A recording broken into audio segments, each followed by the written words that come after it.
Arkadaşlar merhaba. Bu videoda konumuz arena olacak. Arenada neler yapabiliriz? Arenada ne gibi stratejiler üretebiliriz, kullanabiliriz ve mağazadan neler satın almamız gerekiyor? Arena bize ne gibi faydalar sağlıyor? Bunlara değineceğim. Öncelikle arenada kullanacağınız karakterler sizin oyuna ödediğiniz ücretle çok doğru orantılı. Eğer bildiğiniz üzere benim gibi oynuyorsanız ki ben minimum ücret yatırarak oynamaya çalışıyorum arenayı ve oyunu tabii genel olarak. Dolayısıyla arenada kullandığım kahramanlar belli başlı karakterler. Paralı satılan karakterlerin neredeyse tamamı yok bende. Onları kullanmıyorum. Ama buna rağmen yine çok güzel, başarılı sonuçlar elde ediyorum ve hem günlük bazda hem de haftalık bazda ilk yüze, bazen ilk 50'ye kendimi attığım ve güzel ödüller kazandığım oluyor. Tabii bunun üstünü yapmamız imkansız çünkü kendi adıma tabii konuşuyorum. Biraz daha zayıf kaldığımız doğru oyunda. İki yönden anlatacağım sizlere. Bir, benim gibi ücreti minimum yatıran veyahut hiç yatırmayan oyuncular için. İki, ücret ödeyerek oynayanlar için. İki türlü anlatacağım o yüzden. Şimdi benimle başlayalım isterseniz. Bildiğiniz üzere zaten Türkiye standartlarında oyuna pek para yatırmak söz konusu olamıyor ya da oluyorsa da minimumda kalıyor bu. Ben hangi kahramanları kullanıyorum? Ben öncelikle sezon 3'teyim. Sezonlara göre bu bilgiler değişir. Fakat ben sezon 1'den beri dostlar Sergey, Gina ve Patrick, evet doğru duydunuz Patrick. Bu üç kahramanı fix kullanıyorum. Hem arenada hem de oyunun çeşitli alanlarında. Tabi Gina biraz daha sadece arenaya has oluyor. Aynı zamanda seferberliklerde PvE üzerine olan seferberliklerde kullandığım bir karakter. Kahraman sayfama gidelim ve başlayalım isterseniz. Şimdi kahramanlarımdan sezon 1'de olduğumuzu düşünürsek mutlaka arenada Molly'yi kullanmalıyız çünkü en yüksek hasar kaynağımız Molly. İkinci olarak mutlaka Patrick kullanmalıyız. Patrick çünkü yetenekleri arenada çok işimize yarayacak. Arenada kullandığı yetenekler keşif sekmesinde bulunan yetenekler olur dostlar. Sefer yetenekleri savaşlarda yani PvP'de kullanılır. Keşif yetenekleri ise PvE'de.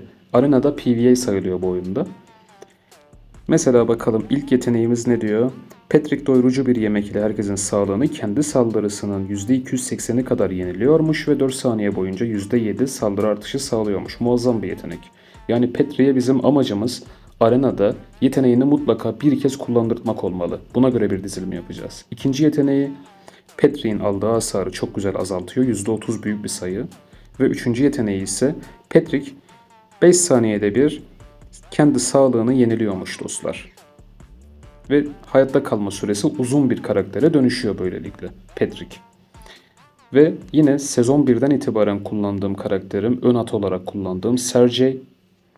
Yeteneklerine bakalım. İlk yeteneği bir darbe indiriyor, alan hasarı veriyor ve Patrick'in bu darbe yeteneği dostlar rakibin yetenek kullanımını da bazen engelleyebiliyor. Mesela arenada çarpışıyorsunuz. Rakipte Molly var. Molly yeteneğini tam kullanmak üzereyken Patrick eğer yetenek kullanırsa tam karşısındaysa eğer ne oluyor? Molly yeteneğini kullanamamış oluyor. Ve bu zaten direkt arenayı size kazandırıyor. Patrick'in ikinci yeteneği dost kahramanların savunmasını arttırıyormuş. Müthiş bir yetenek. Ve Patrick'in son yeteneği ise alınan hasarı tıpkı Patrick gibi düşürüyor. Alınan hasarı, kendi aldığı hasarı. Dolayısıyla Sergey'i de mutlaka kullanıyorum. Nişancı olarak mutlaka ve mutlaka Gina kullanıyorum arenada. Çünkü Gina'nın yeteneği, ilk yeteneği alan hasarı vuruyor. Bu arenada bizim için çok kıymetli. Neden Bahit'i kullanmıyorum? Çünkü Bahit'i arenada hiçbir işe yaramıyor. Hatta keşif yeteneğini bile arttırmamışım gördüğünüz gibi. Çünkü gereksiz yani. Bahit'i kullanım amacımız PvE değil PvP. Yani savaşlarda biz Bahit'i kullanıyoruz genellikle. Devam edelim. Başka ne kullanabiliriz? Molly'yi kullandık. Sezon 1. Evet, Jesse kaldı burada. Jesse'yi kullanmalıyız bir de sezon 1'de.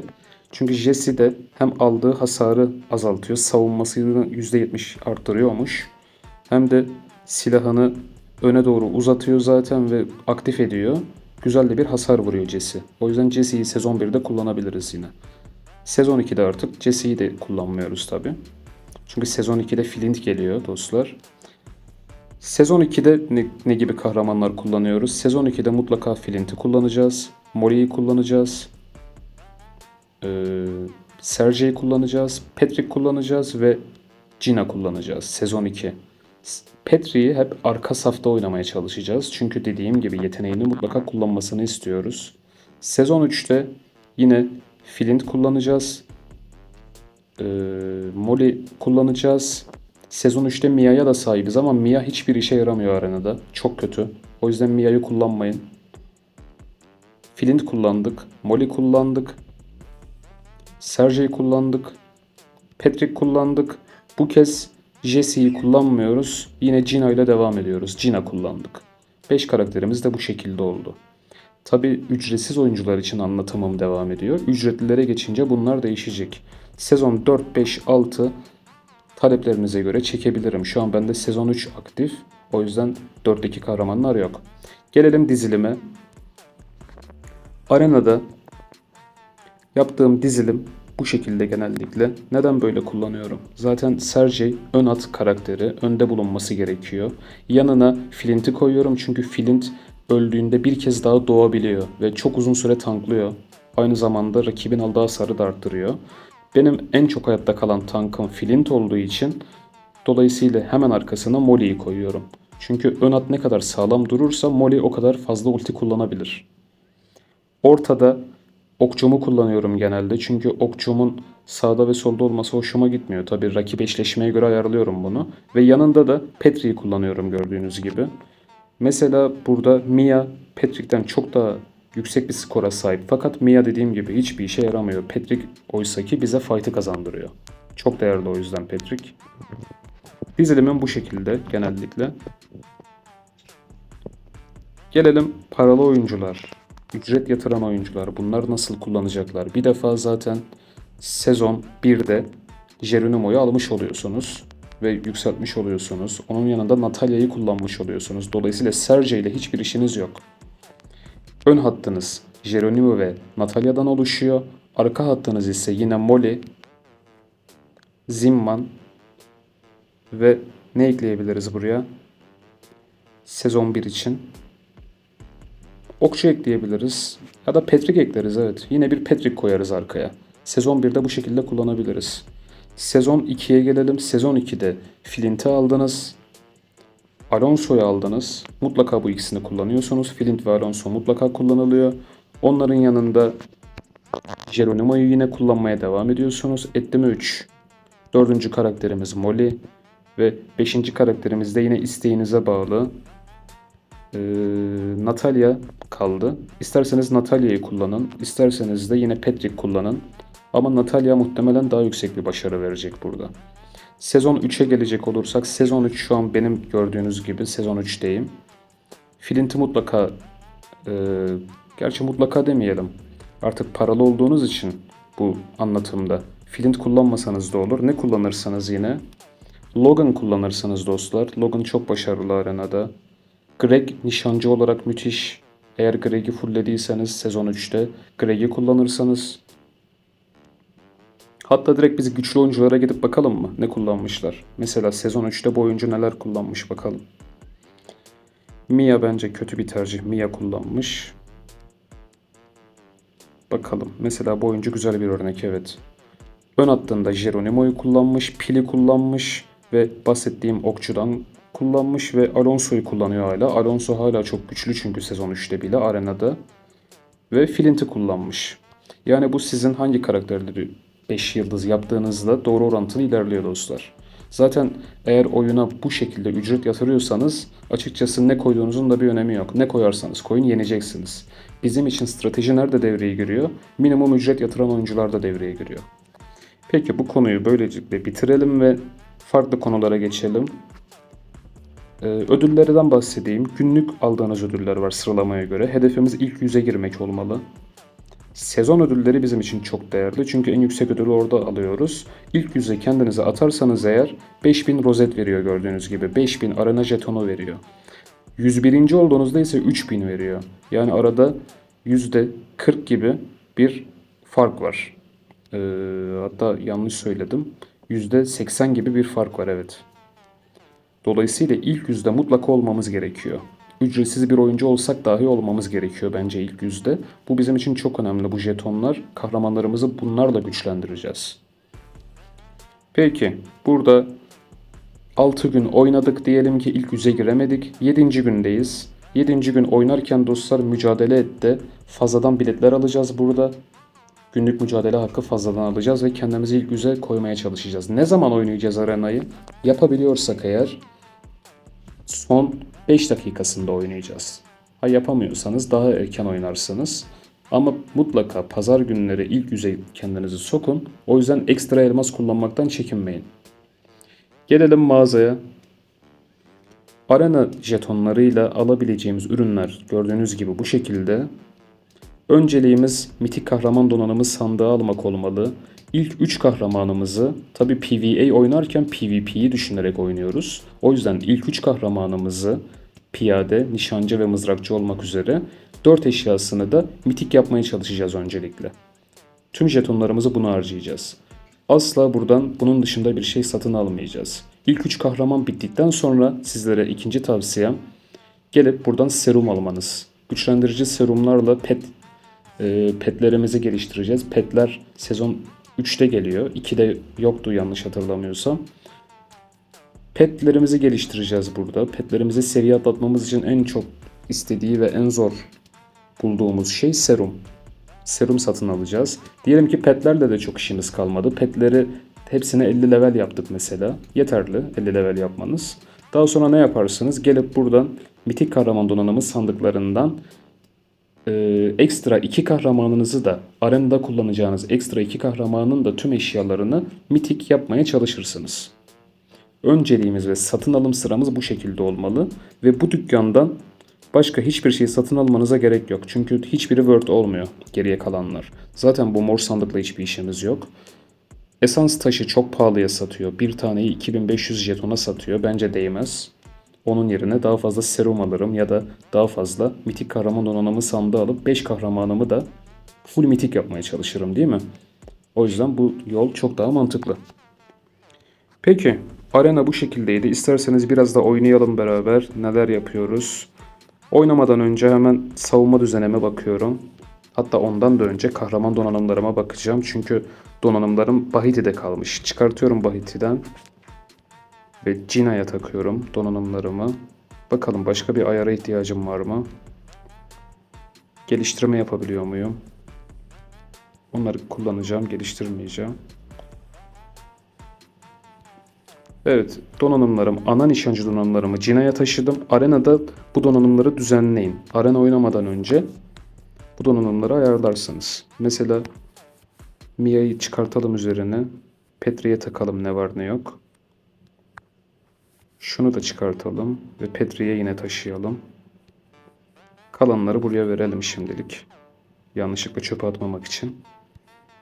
Evet, donanımlarımda bir sorun görünmüyor şu anda. Peki. Haydi gidip oynayalım öyleyse. Savunma düzeni dedim. Bakın zaten gücüm direkt arttı burada. Biraz önce 5.4 milyon güce sahiptim. Peki. Şu anda gücümüz 5.7'ymiş. Mücadele et diyelim. Dişimize göre rakipler bulup bunları yenmeye başlayacağız. Bu oyuncu mesela ne kullanıyor? Bahiti kullanıyor. Eğer eşit güçlü olsaydım dahi ben bu oyuncuyu yenecektim zaten. Neden? Çünkü ben Patrick kullanıyorum. Patrick dediğim gibi çok stratejik. Ve bu oyuncudan ben güçlü olduğum için onun dizilimini birebir kopyalıyorum ve es geçiyorum. Yani yeterli bu yaptığım hamle. Dizilimini olabildiğince kopyalıyorum. Şimdi bu oyuncuyu kesin yeneceğimi bildiğim için yeni bir taktik göstereceğim size. Diyelim ki süreniz çok az kaldı arenayı tamamlamak için. Hızlıca geçmek istiyorsunuz fightları. Savaşa basıyorsunuz. Basar basmaz durdurma tuşuna basıp geri çekiliyorsunuz. Arenada geri çekil yaptığınızda o fight'ı kim kazanıyorsa o kazanıyor. Yani geri çekilerek kaybetmiyorsunuz aslında. Bu da sizi hızlandıracak. Görelim. Savaş dedim. Durdura bastım, geri çekil dedim ve kazandım gördüğünüz gibi. Bu bana bir hız kattı. Yani diyelim ki son 1 dakika oynamak istiyorsun sen arenayı. Hemen girdin tak tak tak. Savaşı başlattın, geri çekildin, hemen bitti işin. Bu oyuncu benden daha zayıf güç olarak fakat paralı bir karakter kullanıyor gördüğünüz gibi.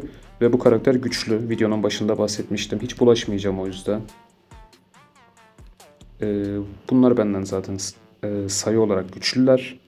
Bu oyuncuya gidelim hemen. Bu oyuncuyu da kesin yeneceğim. O yüzden dizilime çok uğraşmayacağım. Birebir kopyalamaya çalışıyorum. Garantiliyorum en azından. Savaş dedim. İzleyelim isterseniz bir tane. Evet, mesela Patrick yeteneğini kullandı. Ön hattımın canını daha da arttırdı. Gördüğünüz gibi rakibin ön hattı düşmüşken benim ön hattımdaki askerlerim hala canla, küçük canlarla tutunabildiler. Patrick'i bu yüzden ben çok seviyorum. Ön hattın daha fazla dayanmasını sağlıyor. Bu olunca ne oluyor? Arka hat ana hasar kaynağım daha fazla hasar verme imkanı buluyor. Patrick o yüzden arenada kullandığım bir karakter. Mesela bu oyuncu benden çok daha zayıf. Fakat Alonso'su var. Alonso arenada çok başarılı. O yüzden bulaşmayacağım. Kaybetme ihtimalim var. Devam edelim. İşimize göre rakipler bulup yenip geçelim. Ücretsiz yeniledim. İttifakımdaki kişilere saldırmıyorum genelde. Evet. Bir rakip bulalım burada kendimize. Ben şöyle bir şey de var. Bulunduğum sunucuda çok fazla paralı oyuncu var. Dolayısıyla arenada açıkçası rakip bulmakta zorlanıyorum. Çok zorlamayacağım. Kaybedersek de kaybedelim. Video çok sekteye uğrasın istemiyorum çünkü. Bakalım mesela şu oyuncuyu mu denesek? Bu oyuncuyu deneyelim. Güç farkı fazlaca var. Güzel bir dizilim yapalım hemen. Alonso'sunu sağa koymuş. Okey, böyle güzel görünüyor. Molly'yi sağa alabilirim. Molly Alonso'dan biraz uzak dursun. Başlayalım bakalım ne olacak. Şimdi 1 milyondan fazla güç farkı var aramızda. Alonso bakalım taşıyabilecek mi burayı? Galiba taşıyamadı. Evet. Güç farkımız bayağı fazla ve dizilimim çok işe yaradı. Benim Molly damage almadı. Hayatta kaldı. Devam edelim. Geronimo'su var. Geronimo dostlar yine Sergey gibi kitle kontrol uygulayıp yetenekleri iptal edebiliyor. Görelim bakalım, belki yapar da görürüz. Dizilimimiz nasıl olsun? Dizilimimiz benzer yapabilirim bence. Görelim bakalım ne oluyor fight. Onun flinti yok. Bende flint var. Molly'yi özellikle Geronimo'dan uzağa koydum ki şansa da bağlı olsa bir sersemletme yemesin. Gördüğünüz gibi ön hattım asla düşmüyor. Bunu bana sağlayan hem Flint hem Patrick. Devam edelim.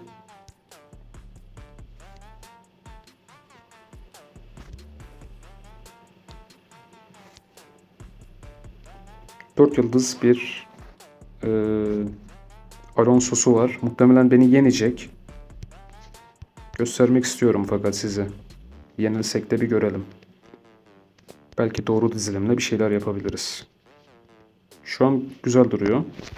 Başlayalım. Yenmesi daha olası açıkçası beni. Patrick ikinci kez ulti kullandı ama yine de yetmeyecek. Çünkü Alonso hem çok yüksek hasar vuruyor hem de sersemletiyor. Gördüğünüz gibi güç farkı fazla olmasına rağmen kaybettim. Peki diyelim ki bir savaşı kaybettik. Hemen ne yapıyoruz? İstersek tekrar o oyuncuyla yapmak istersek geçmişe geliyoruz ve istersen ben bu oyuncuyla tekrar yapabiliyorum. Hak satın alayım buradan.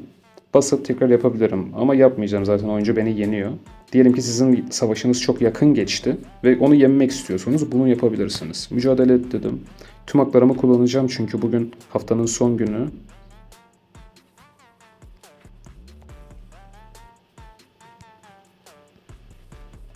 Bu oyuncu güzel. Benzer dizilimi yaparsam zaten kazanacağım. Hiç şansa bırakmıyorum o yüzden.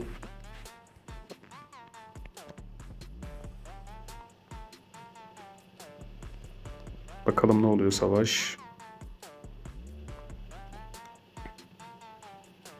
Hala Molly'sine vuramadık. Bu kötü bizim için. Ama öldü Molly'si, güzel. Bir ulti daha atsa belki beni yenecekti. Jina'sı son anda çok fazla vurdu. Evet, kaybettik. Tamamen şansa bağlı bir kayıp oldu bu. Cinası son anda bir ulti attı ve arkayı temizledi. Bu oyuncuyu tekrar denemek istiyorum.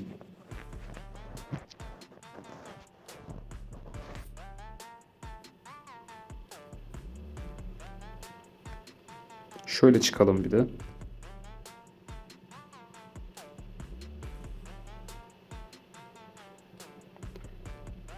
Son savaşı gerçekten Cina taşıdı orada. Bakalım yine öyle oldu mu? Olmadı, hayır. Şimdi de çok ağır biz kazandık gördüğünüz gibi. Yani kahramanların bir yeteneği fazladan kullanması galibiyet ya da mağlubiyeti doğrudan etkiliyor gördüğünüz gibi. Peki devam.